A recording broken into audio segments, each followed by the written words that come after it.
What's cracking with your St. Patrick's Day snack and snacker stars? It is me, the man with the backwards hat, Brandon from the sAs, the Snack Food Appreciation Society, coming at you once again. And it's been really cold here in the DC area this week. In fact, we got our first measurable snow. That's why it's going to be a Frozen Friday. And we'll be right back right after this to see what kind of pizza I got and where it's from.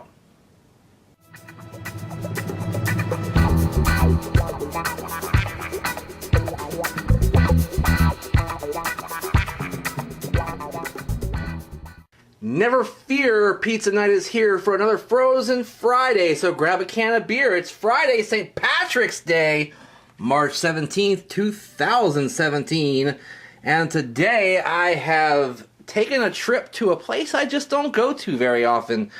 I'm not a big fan of theirs for some reason, I don't know why, and I just don't frequent that place, and that is Trader Joe's, but I've had someone request that I do their deep dish pizza over and over again. I think that was Infringinator. Sorry, I did not find the deep dish pizza. Apparently they don't carry it in my particular location, or if they do, they didn't have it at all. Let's see here. So instead I picked up their wood-fired Naples-style Uncured Pepperoni pizza. And if you take a look at it, it looks pretty tasty there on the cover. It looks like it's got a nice crust to it. And yeah, it's $4.99. Let's go ahead and turn the box over. Boom, there you go. You got some words up here that you can read if you want to. And you have a picture of a slice sitting on a piece of parchment paper, or perhaps that's wax paper, I'm not really sure. Kind of bougie either way. Go ahead and turn it back over. Here you got heating instructions. You might have heard it beeping there a minute ago. That was me preheating the oven to 425. They want us to put it directly on the center rack and bake it for 8 to 10 minutes or until cheese is melted and slightly brown in color and crust is golden, and then things are different and stuff like that. Let me go ahead and get this bad boy out of the box and show it to you in its frozen form. Alright, I've gotten it out of the box now, but I have not yet released it from the cellophane wrapper. Looks like it's got lots of those uncured pepperonis on there, and a pretty good serving of cheese, though you can see some of the sauce through the cheese in some areas. But I suppose that's okay, provided the cheese melts very well. Alright guys, I'm going to go ahead and pop that in that 425 oven for a little bit, maybe even stick it in the broiler for a bit, and I'll be right back right after this on Pizza Night. Alright gang, I got it out of the oven, and we're going to go ahead and take a look at the Trader Joe's wood-fired Naples style uncured pepperoni pizza. And there you go. First thing you're going to notice, yeah, it got a little dark along that side for some reason or another. I think that side cooked a little more quickly for some reason and did get a little bit more dark. But over here on this side, it looks pretty much picture perfect. I did turn the pizza at least twice during cooking, and the actual cooking in the oven went for about 8 minutes, and then I put it into the broiler to attempt to melt up the cheese a little better and maybe curl up the pepperonis a little bit.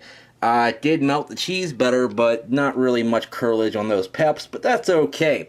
Let's go ahead and grab those pizza scissors and slice out a 420 and show it to you. Alright gang, I've sliced it up in quads there, and I think I figured out why this side got browner.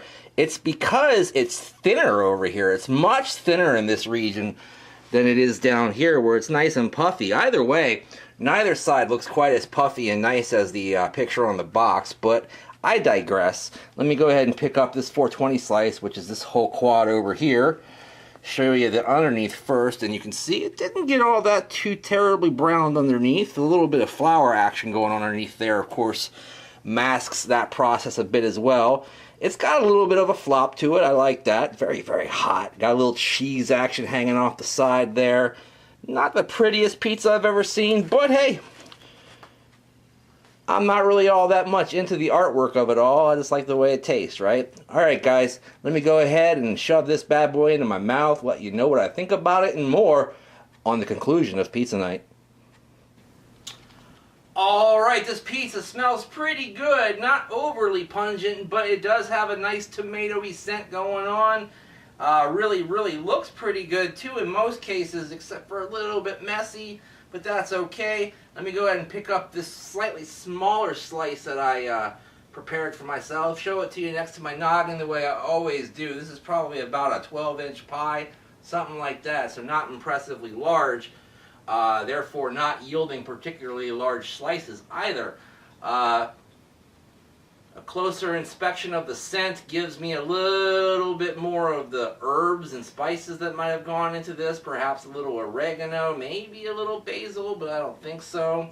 Over here on the side, I don't know if you can see that, it's got some bubbling going on in there that's often seen in a pizza like a Totino's pizza or something like that. So that's kind of odd coming from a fairly upper end type place like I was going to say TraderJoe's, TraderJoe's, but let me go ahead and take a bite of this bad boy and let you know what I think.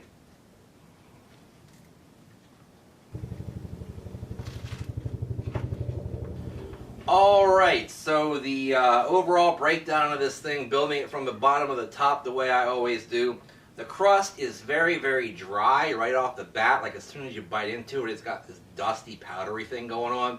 Maybe that's from the abundance of flour on the bottom.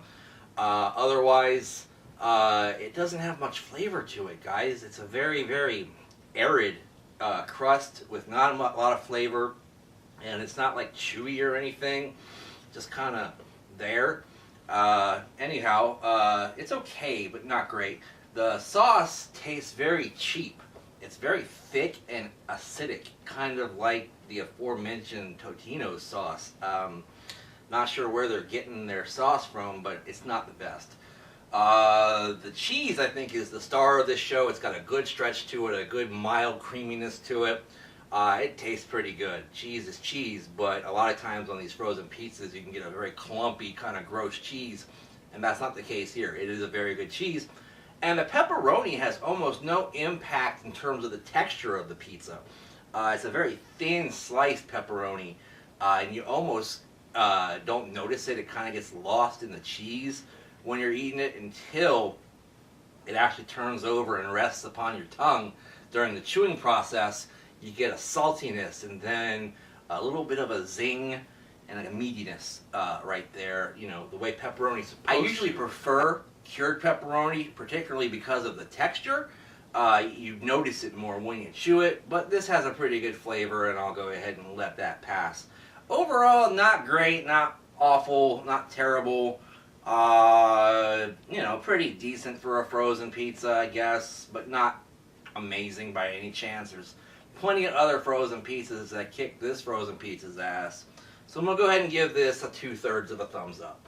Okay, but certainly nothing to write home about. Sorry I couldn't get the one that you wanted me to review in Fringinator, but they just didn't have it. And in fact, they may not have had it since 2013 in my particular, not Samoa Joe's, damn, TraderJoe's. TraderJoe's, of course, the same company as Aldi, so if you didn't know that, there's a little bit of information for your head.